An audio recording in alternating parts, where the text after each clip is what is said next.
आज देश का बजट जो है आ गया है। करीब 1.5 घंटे के भाषण में निर्मला सीतारमण ने तमाम सेक्टर्स को छुआ और बजट एलोकेशन का जिक्र किया, लेकिन इन सब के बीच आखिरी चंद मिनटों में वो ऐलान किया जिस पर सदन के अंदर भी तालियों की गड़गड़ाहट जो है सदन में सुनाई देने लगी। मेज पर हाथ थपथपा करके तमाम सांसदों ने उसका वेलकम किया। वो सबसे अहम खबर हम आपको सबसे पहले दिखा रहे हैं। इनकम टैक्स स्लैब में बदलाव किया गया है और 7 लाख तक कोई टैक्स अब नहीं देना पड़ेगा। पहले ये 5 था, 5 लाख तक कोई टैक्स नहीं लगता था, लेकिन अब इसे बदला गया है, 7 लाख तक कोई टैक्स नहीं लगेगा। और जो टैक्स स्लैब 6 था उसे 5 तक कर दिया गया है। तो ये अपने आप में बड़ी खबर है सैलरीड क्लास के लिए। और पर्सनल इनकम जो टैक्स भरते थे, 5 लाख के ऊपर जो टैक्स लगता था, वो स्लैब को बदल करके अब 7 लाख कर दिया गया है। 6 स्लैब की जगह 5 स्लैब निर्मला सीतारमण ने कर दिया है। चलो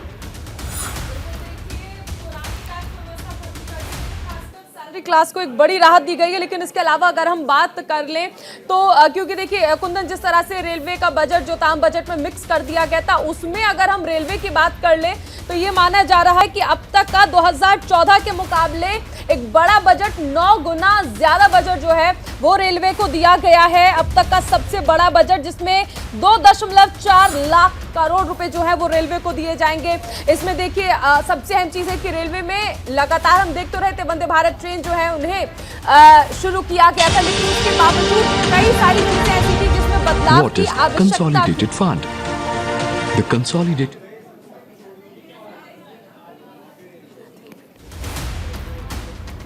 बिल्कुल, देखिए इसी के साथ सबसे अहम चीज है कि महिलाओं को लेकर हम लगातार बात कर रहे थे, तो उस पर भी कहा गया है कि महिलाओं को सशक्त करना जो है वो सरकार की प्राथमिकताओं में शामिल है।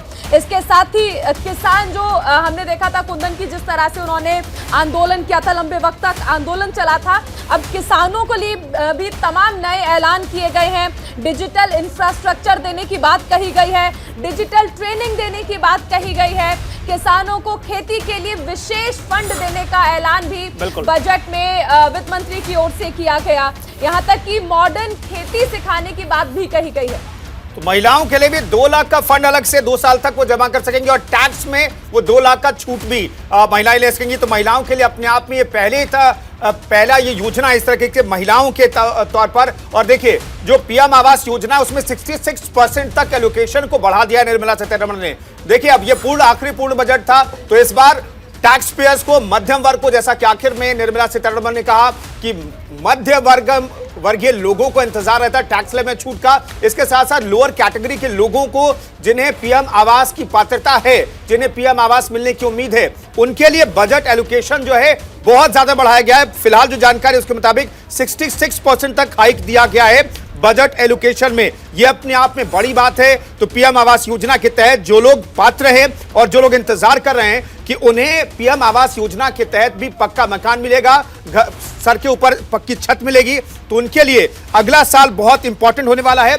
79,000 करोड़ का बजट एलोकेशन तय किया है निर्मला सीतारमण ने पीएम आवास योजना के लिए। अपने आप में ये बड़ी बात है और 66% तक ये हाइक बताया जा रहा है बजट एलोकेशन जो पीएम आवास योजना है उसके लिए। महिलाओं के सम्मान के लिए बात कही गई, आरटीआर को और आसान करने की बात उन्होंने कही और उन्होंने कहा कि टैक्स पेयर्स की संख्या बढ़ रही है और जीएसटी जो है अब रिकॉर्ड कलेक्शन हो रहा है। अगर जनवरी की हम बात करें तो जनवरी में रिकॉर्ड 1.55 लाख करोड़ जो है जीएसटी कलेक्शन हुआ था। तो अपने आप में ये बड़ी बात है और बजट जो है कितना सशक्त है आप ये समझ सकते हैं। चलिए तरुण जी हमारे साथ जुड़ गए। तरुण जी, अब 7 लाख तक कोई टैक्स नहीं देना पड़ेगा और टैक्स स्लैब की संख्या घटा दी गई है। जरा दर्शकों को समझा दीजिए सर, सीधे तौर पर कितने कितने का फायदा हमें, आपको और टैक्स पेयर्स को, डायरेक्ट टैक्स पेयर्स को होने वाला है। आज चर्चा उन प्रक्रियाओं की जिन्हें जी सर बोलिए।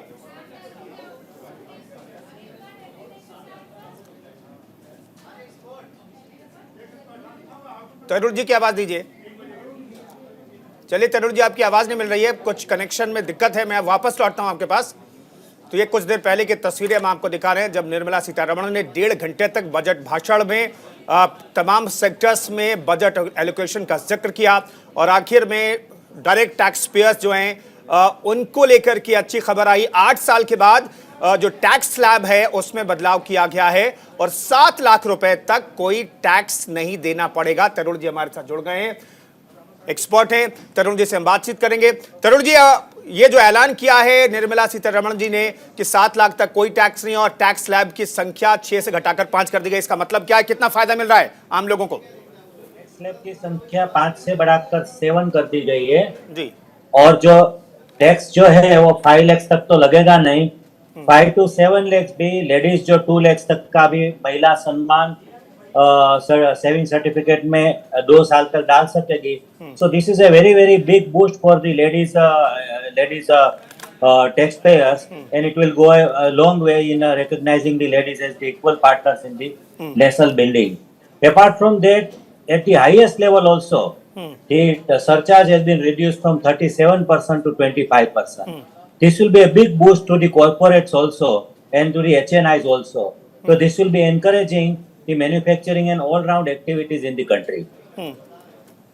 नहीं, ये जो 7 लाख की जो छूट है इसे समझना चाहेंगे। आप कह रहे हैं सिर्फ महिलाओं के लिए 2 लाख, चूंकि महिला सम्मान निधि करके वो जो अलग से फंड तैयार किया गया 2 लाख तक इन्वेस्ट कर पाएंगी, ये सिर्फ उनके लिए है या बाकी सभी लोगों के लिए? बाकी सब लोगों के लिए अप टू 5 लाख टैक्स नहीं लगेगा। 5 lakh to 7 lakh reduced tax rate लगेगा और जो डिडक्शन की जो स्कीम से ATC वगैरह मिला के अगर उसका यूज करेंगे तो 7 लाख तक नहीं लगेगा। सो और for all tax payers it is not 7 lakhs. For those taxpayers who are utilizing the deduction and exemption schemes like ATC etc., it will rise to 7 lakhs. तो आप कह रहे हैं कि डिडक्शन और सेविंग स्कीम्स को अगर आपको 7 लाख तक, 5 लाख की कमाई, 7 लाख की कमाई है तो आपको 2 लाख का दिखाना पड़ेगा।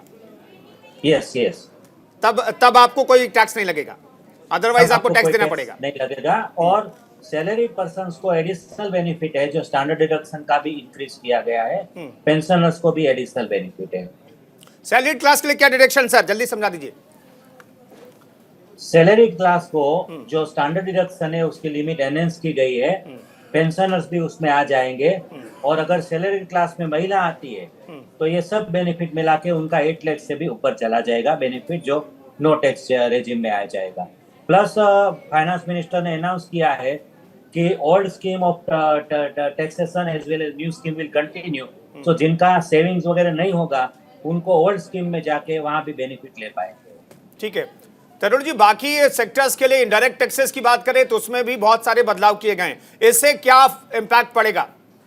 अरुण जी, इनडायरेक्ट टैक्सेस में इतना सब्सटेंशियल बेनिफिट दिया है कि फाइनेंस मिनिस्टर इज अवेयर कि देश को स्टील और कॉपर का प्रोडक्शन करना जरूरी है इकोनॉमी को आगे बढ़ाने के लिए। तो उन्होंने दोनों में जो रॉ मटेरियल का कस्टम ड्यूटी था,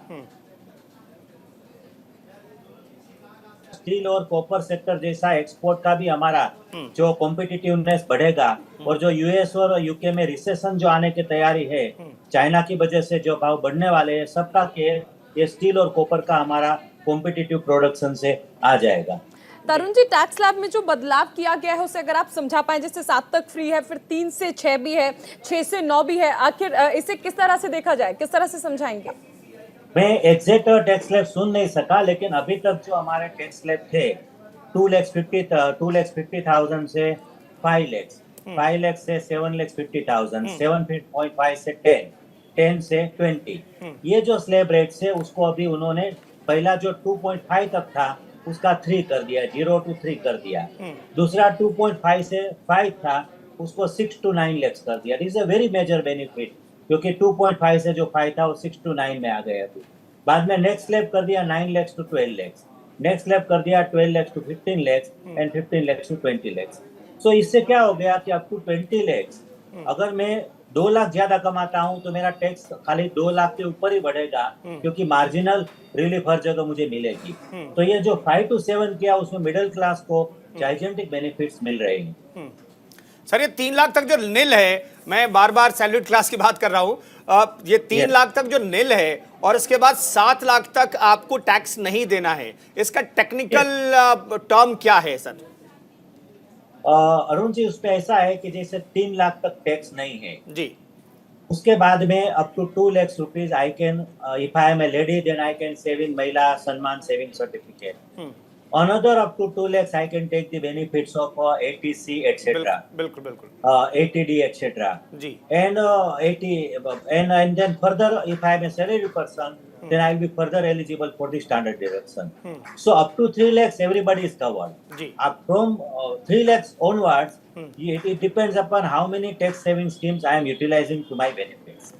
जी जी कुल मिलाकर के इस बजट को देखें तो क्या ये लगता है कि लोक लुभावन बजट है या फिर जो निर्मला सीतारमण को हमने सुना कि फिस्कल डिफिसिट को जो है वो 2025-26 तक 4.5% से नीचे लाने का जो लक्ष्य है और या फिर वहां तक जो लाने का लक्ष्य है उस पर वो आगे बढ़ रही है, तो जो बजट का बेसिक्स होता है उस पर इंटैक्ट है सरकार? वो अरुण जी 100% इंटैक्ट है। और कल का अगर हम इकोनॉमिक सर्वे देखेंगे तो economic survey has come to be very very optimistic.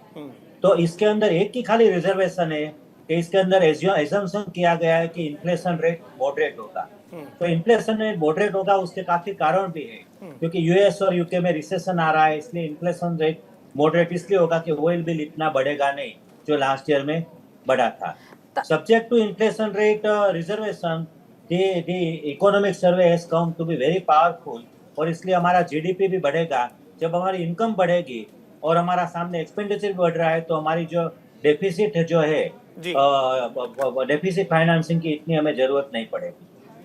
जी तरुण जी, जैसे पुरानी टैक्स व्यवस्था को खत्म कर दिया गया है, सैलरी क्लास को एक बड़ी राहत दी गई है, तो क्या कहा जाए कि क्योंकि कई सालों से हम लगातार देख रहे थे टैक्स स्लैब में जो चेंजेस नहीं हो रहे थे और कुंदन हमेशा ये देखते थे कि आखिर सैलरी क्लास को लेकर क्या सरकार की ओर से बजट में आ सकता है, तो अब क्या लगता है अब ये जरूरत बन गई थी क्योंकि चुनावी साल भी है, ये अगले साल लोकसभा चुनाव भी आने हैं, या फिर एक मजबूरी के तौर पर देखा जाए कि लंबे वक्त से बदलाव नहीं हो रहा था इसलिए कर दिया गया? अच्छा, कारण तो आप ज्यादा समझती हो, मैं खाली इतना जानता हूं कि this budget has been very very helpful to the salaried persons, so at least on this budget the salaried class will not have any complaint, that is my understanding, because overall like leave encashment हर जगह उन्होंने जो substantial benefit दे दिया है, that will be helping to all the government employees as well as private sector employees. Tarun ji, कमाई सरकार की जो है वो जबरदस्त तरीके से हो रही है। जनवरी का जो जीएसटी कलेक्शन का डेटा आया वो रिकॉर्ड है 1.55 लाख करोड़। मैं ये जानना चाहता हूं सरकार को लगा कि भाई हमारी जेब भरी हुई है, जनता की जेब में भी कुछ पैसे छोड़ दें, यही मकसद है? Arun ji, you are very correct. Actually, government is very rightly focusing on growth. So when everything is growing, the tax collections are automatically increasing. बिल्कुल। So this in this budget also, all these tax benefits will ultimately increase the tax collections. Ji. You will appreciate that at lower tax, the businesses will perform far better, and that will further add to the kitty of the government. जी, तरुण जी हमारे साथ बने रहिए, अभी आगे भी आपसे बातचीत करेंगे। साकेत डालमिया से हमारे सहयोगी नमित त्यागी ने बातचीत की है, वो अंश दिखा देते हैं आपको फटाफट से।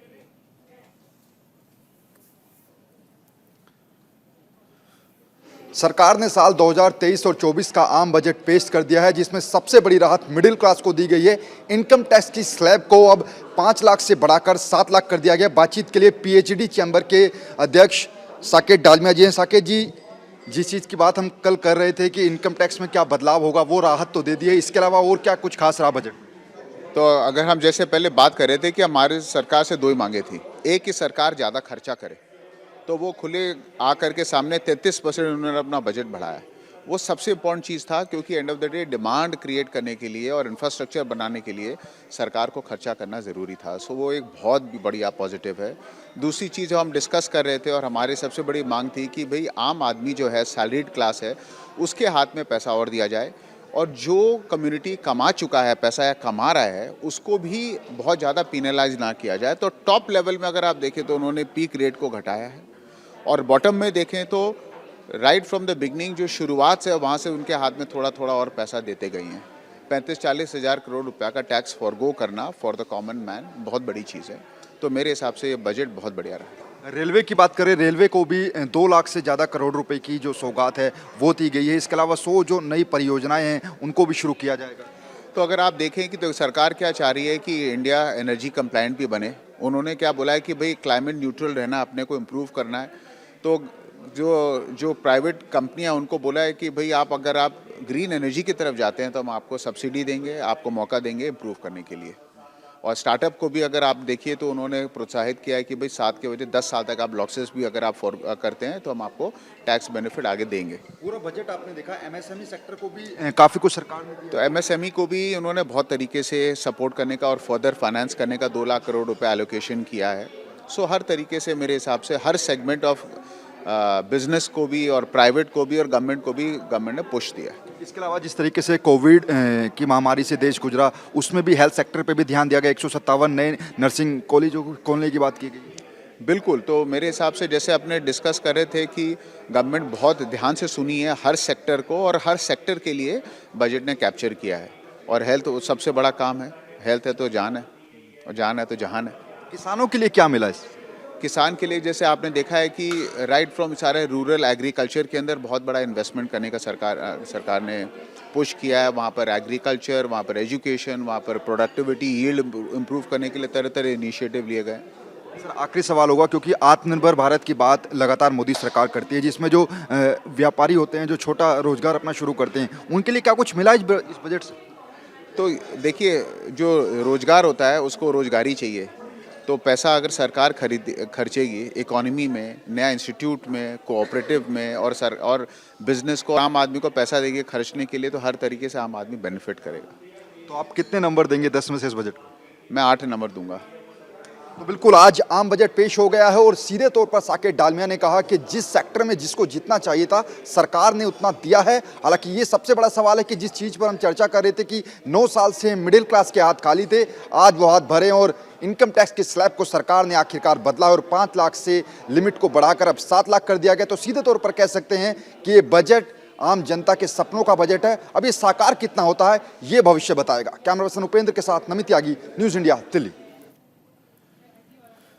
चलिए, समावेशी बजट है जो सरकार कह रही थी। निर्मला सीतारमण ने वही समावेशी बजट पेश करने की बात कही है। थोड़ी देर के बाद प्रधानमंत्री का रिएक्शन आ जाएगा, वो क्या कहते हैं इस बजट को लेकर के, इस पर हमारी नजर बनी हुई है। लेकिन कुल मिलाकर के जो सैलरीड क्लास है, मिडिल क्लास है, जो इंतजार करता है, बजट के आखिरी चंद मिनटों का इंतजार करता है, उनके इंतजार की घड़ियां आज सही तौर पर पूरी हुई, क्योंकि 8 साल के बाद टैक्स स्लैब में बदलाव किया गया है। जो अभी तक 5 लाख तक छूट थी, कुछ डिडक्शन के साथ, रिबेट्स के साथ, वो 7 लाख कर दिया गया है। सस्ता क्या हुआ ये हम आपको बता देते हैं। मोबाइल सस्ता होने जा रहा है, लेकिन ये देश बना मोबाइल सस्ता होगा, इलेक्ट्रिक कारें सस्ती होगी, एलईडी टीवी सस्ता होगा, बायोगैस से जुड़ी जो चीजें हैं वो भी सस्ती होने वाली हैं। खिलौने देखिए सस्ते हो जाएंगे और इसके साथ ही आपको बता दें कि मोबाइल, खिलौने, TV, electric vehicle, electric chimney, automobile, कैमरे के लेंस, ये वो चीजें हैं जिन्हें बजट में बताया गया है जो कि सस्ती होने वाली हैं।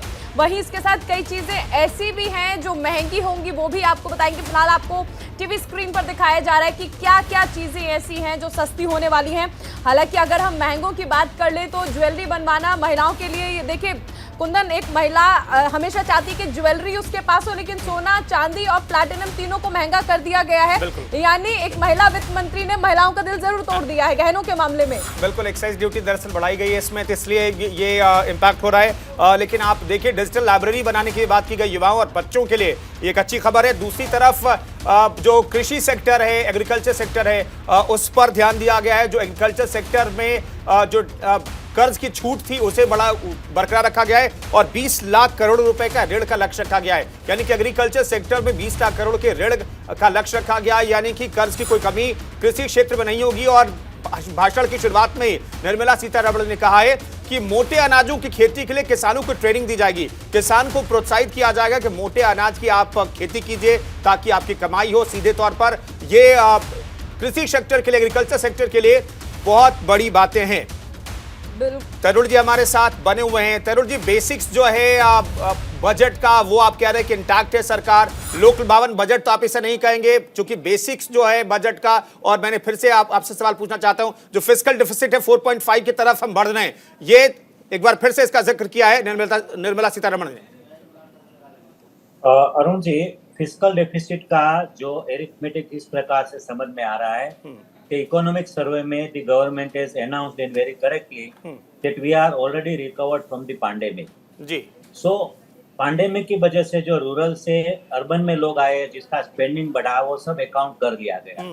अब गवर्नमेंट के लिए जरूरी था कि कॉमन मैन के हाथ में और पैसा रखे। जी, So by this budget, whether you talk of salaried person, whether you talk of the small businessman where presumptive taxation has been increased from 2 crores to 3 crores turnover limit, whether you talk of professionals where the limit has been increased from 50 lakhs to 75 lakhs under section 44 ADA, all round there is ठीक है sir, मैं going रोक to रहे हैं। be- Shatrughan Sinha क्या कह रहे हैं, ये सुन लेते हैं।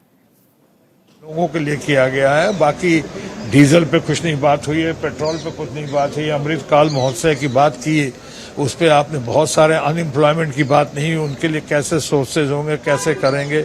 आपने ये भी नहीं देखा है कि हमारे बहुत सारे प्रिजनर्स जो हैं बेल के लिए या बेल की कीमत नहीं चुकाने के लिए या जेल में इतने साल तक सही या गलत तरीके से पड़े हुए हैं, उनसे बहुत लोगों ने सोचा था, समझा था कि अमृतकाल में बहुत लोगों को इस बार 75 साल हो गए आज़ादी के, बहुतों को आज़ादी दी जाएगी, बहुतों को छोड़ा जाएगा। बहुत सारे लोगों के फाइल तो भी पड़े हैं, जिसमें हमारे सिद्धू भी हैं, नवजोत सिंह सिद्धू, इनके फाइलें अभी तक ठंडे बस्ते में डाली हुई हैं। उनको कब का हम लोगों ने आपके थ्रू खबरें सुनी कि उनको बाहर आना था, उनको बाहर आने का कोई रास्ता अभी तक साफ प्रकाश में दिखाई नहीं दे रहा है। ऐसी बहुत सारी बातें हैं, इसलिए मैंने कहा कि जब तक इसको और इसका गहन अध्ययन ना हो, ये चूंकि इलेक्शन है, 1 साल के अंदर में इलेक्शन है, 1 साल के आसपास है, उसका विशेष ख्याल रखते हुए किया गया है। लेकिन हाँ, कॉमन मैन के लिए, अनएम्प्लॉयड के लिए, डीजल पेट्रोल के लिए, महिलाओं के लिए, किसानों के लिए, क्योंकि थोड़ी बहुत पर चर्चा करके, टचिंग करके छोड़ दिया गया है। यानी मैं समझता हूँ बहुत बहुत बहुत कुछ होना बाकी है।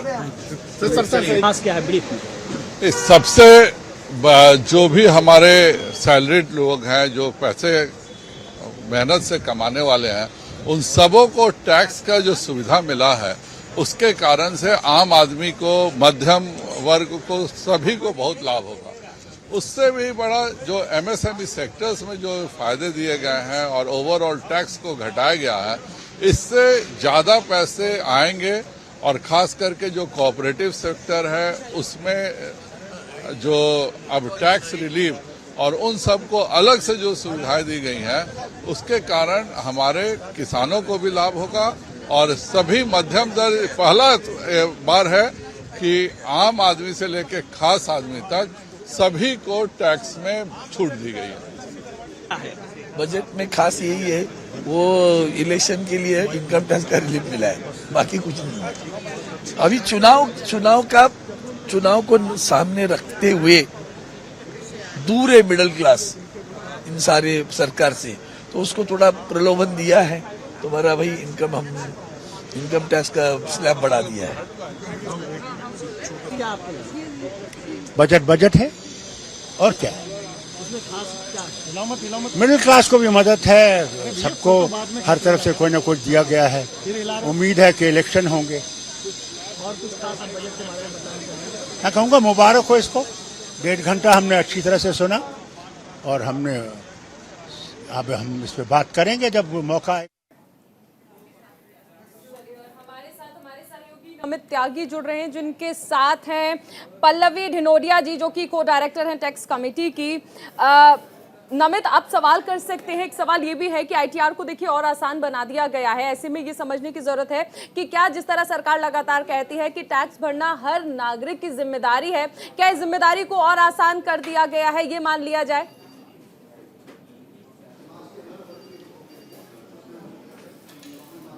देखिए, बिल्कुल चारोल पल्लवी ढिंडोरिया जी हमारे साथ हैं और इनसे थोड़ा सा मैं 1-2 चीज़ें समझना चाहूँगा। पहला ये कि जो इंतज़ार पिछले 9 साल का था कि इनकम टैक्स की स्लैब में बदलाव किया जाएगा, क्योंकि मिडिल क्लास को हर बार उम्मीद रहती है, वो सपना तो इस बार पूरा हुआ है। इसके अलावा बात करें तो इनकम टैक्स को भरने के लिए फॉर्म आता है, उसके लिए भी नए फॉर्म की बात निर्मला सीतारमन ने की है। और क्या इसको आप इस सेक्टर में आपको देखते हैं कि इस बार बजट में मिला है?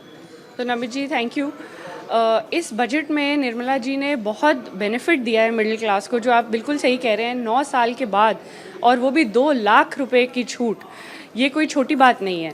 नॉर्मली हम देखते हैं कि 20,000, 10,000, 50,000, इस दफ़ा एक्चुअली 2 लाख रुपए की छूट दी गई है। तो जो हमारे पास डेटा था उससे हमें पता चला कि बहुत लोग जो थे इंडिया के, स्पेशली कॉमन मैन, वो 5 और 7 लाख के बीच में उसकी इनकम थी। तो जो 7 लाख तक उन्होंने छूट दे दी है वो एक बहुत ही बड़ा और बहुत ही अच्छा काम उन्होंने किया है।